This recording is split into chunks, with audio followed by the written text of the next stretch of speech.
7 टुकड़ों के 7 और किए। अब गुणा करो कितने हो गए? 7 सतैया 49, 49 टुकड़े हुए। और मरो, जैसे ही कहा मत रो मत रो, और गर्भ में ये 7 टुकड़े किए, 49 टुकड़े हो गए। 7 के 7 सतैया 49। तब कहा कि हम तुम्हें नहीं मारेंगे। गर्भ ने कहा हम तुम्हें नहीं मारेंगे। तो इंद्र ने भी कह दिया कि तुम हमें नहीं मारोगे तो हम तुम्हें देवताओं में गणना दिलाएंगे। ये हमारा वचन है। तो सज्जनों, उसी समय से जब गर्भ बाहर निकला तो 49 बेटा, और ये 49 नहीं, 49 कौन? ये पवन ही 49 प्रकार की जो हवा है वो ही दिति के गर्भ से 49 प्रकार की वायु निकली। और जो एक बार चली है केवल कब? जब लंका दहन हुआ, तब हनुमान जी की कृपा से जिनके दरबार ये भी मारुति है। इसलिए गोस्वामी जी कह रहे शंकर शंकर सुंदर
श्री हनुमान जी महाराज। और इनकी ही कृपा से कब चली हवा 49 प्रकार की?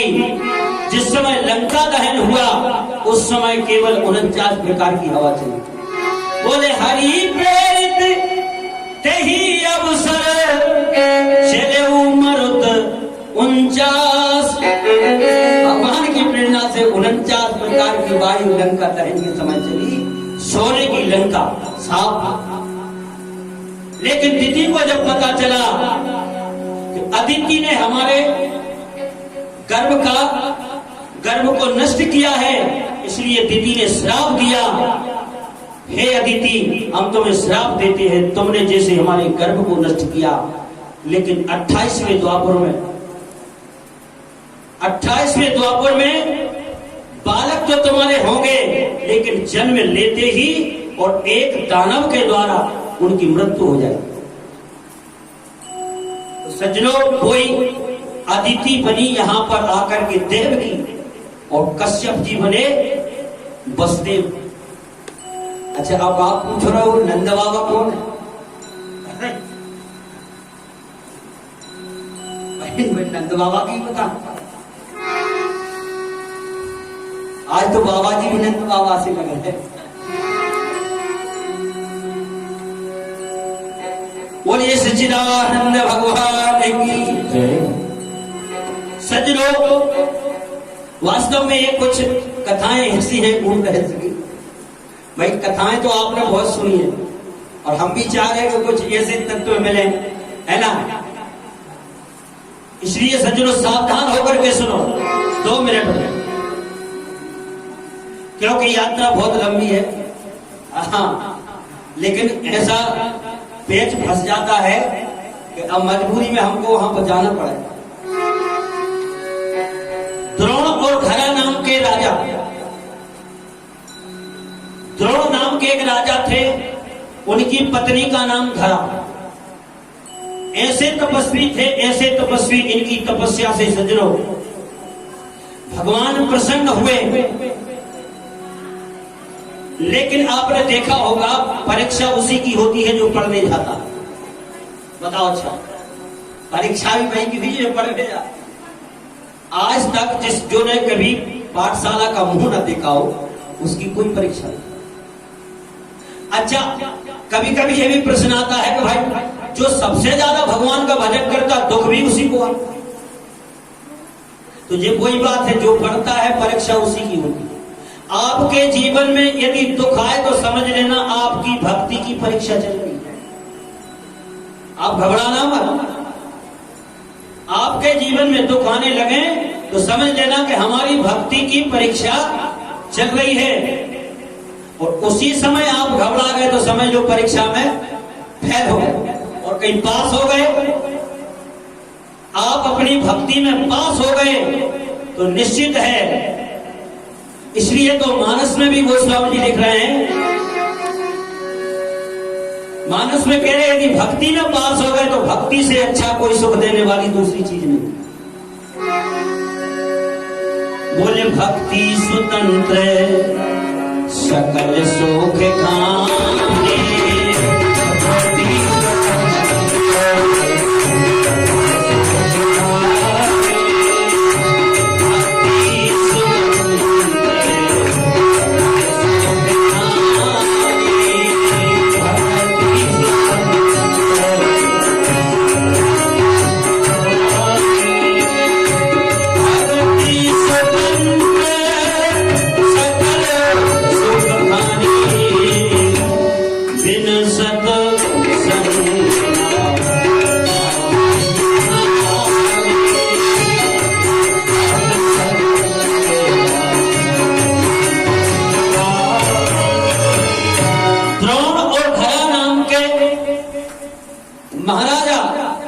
जिन्होंने ऐसी भक्ति की भगवान ने कहा परीक्षा भी हो जाए।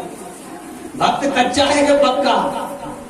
कसौटी पे कसने के लिए रूप बदल के एक दिन महाराजा धरा के पास और द्रोण के पास जब पहुंचे तो महाराज द्रोण घर पर नहीं थे।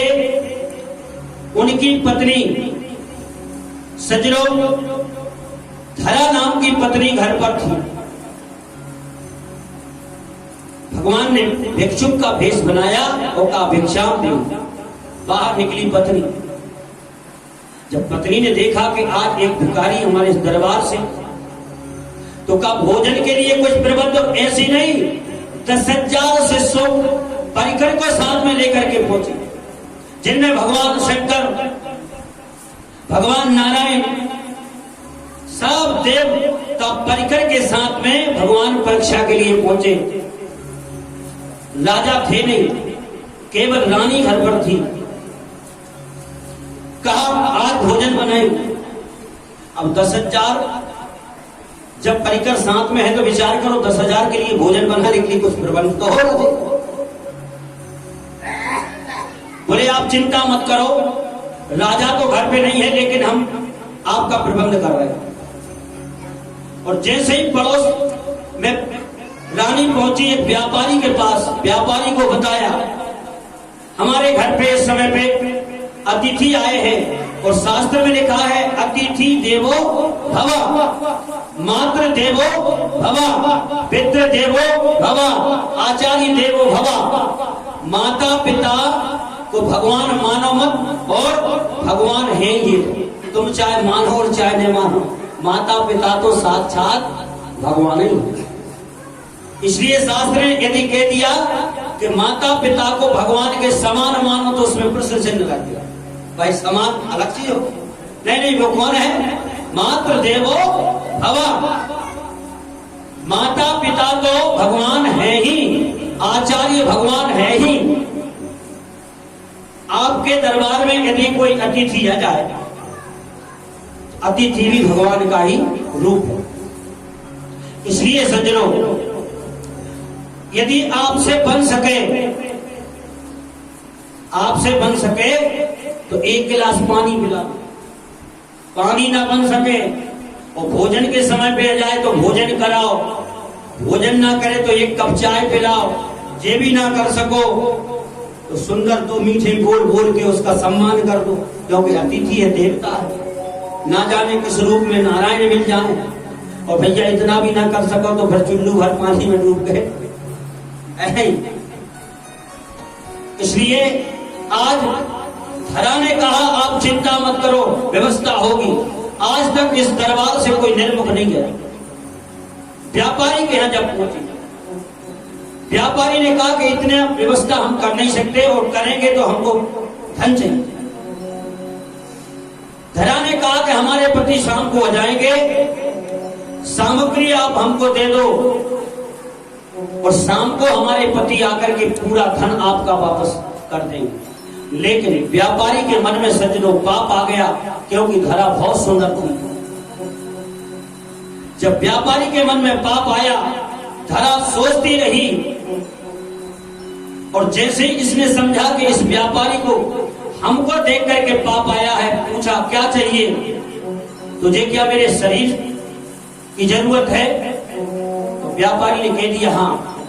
तो सज्जनों, आज धरा ने अतिथि हमारे दरबार से निर्मुख न जाए, इसलिए अपने दोनों स्तनों को काट के और तुरंत व्यापारी के सामने रख दिए कि ले, इस मांस के टुकड़ों से यदि तेरे मन में संतुष्टि है तो जीत ले, उसके बदले में सामान दो।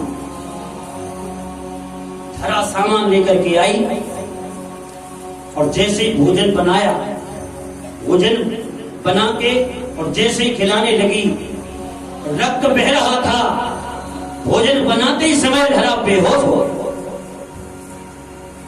भगवान ने अंदर जाके देखा, अतिथि के रूप में थे, हाथ फेरा, स्वस्थ हो गया। तुमने अतिथि की सेवा की है देवता समझ के, इसलिए हे धरा कुछ वरदान मांग लो। तब कहा कि अब हम क्या वरदान मांगे, हमने तो अतिथि को ही देवता समझा है। तो भगवान ने कहा कि हे धरा, हम स्वयं अपनी तरफ से वरदान दे रहे हैं तुझे।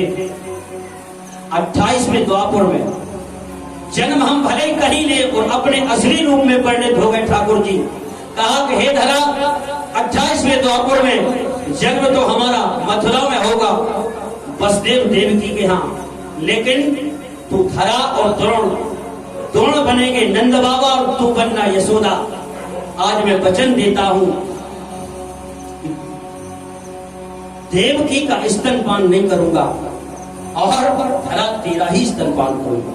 इस कारण से सज्जनों, आज धरा नाम की जो रानी थी, वो 28वें द्वापर में यशोदा बनी, और द्रोण नाम के जो राजा थे वो नंद बाबा। ये सब पूर्ण कारण जुड़ी है। आज यहाँ पर उत्सव चल रहा है, चारों तरफ से बधाइयों के तांते लगे, और नंद बाबा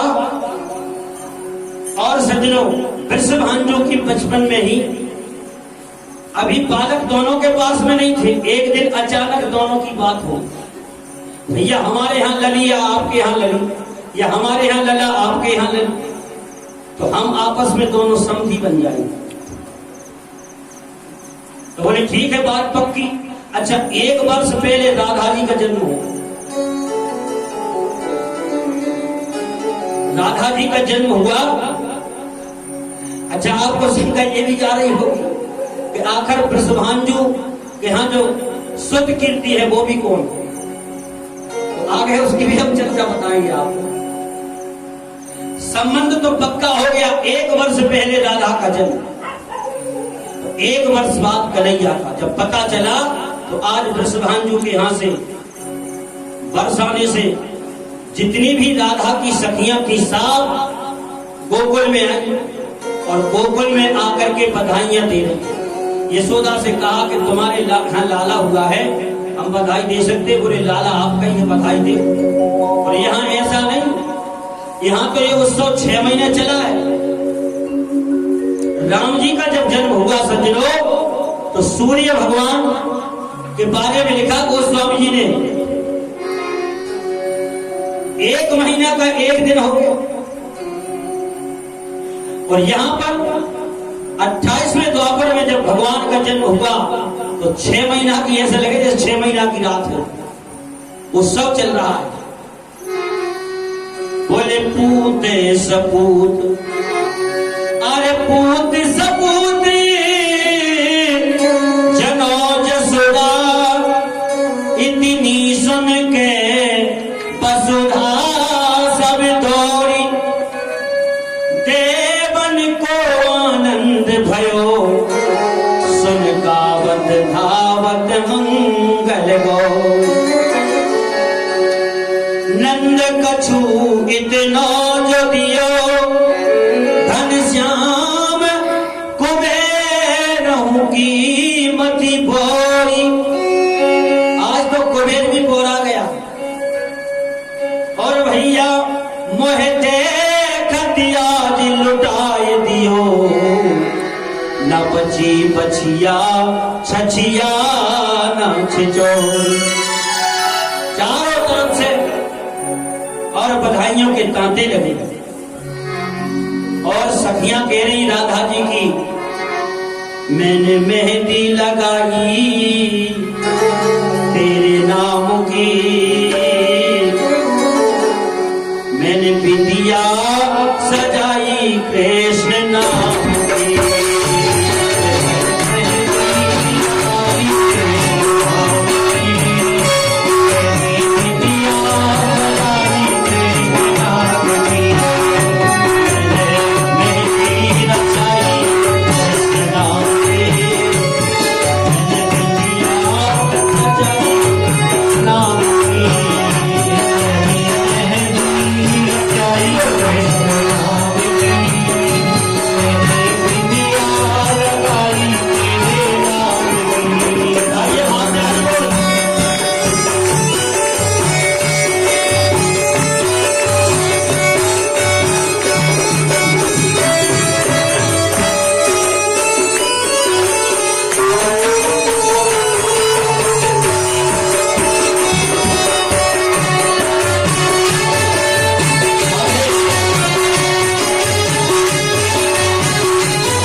से बधाइयां आ रही है।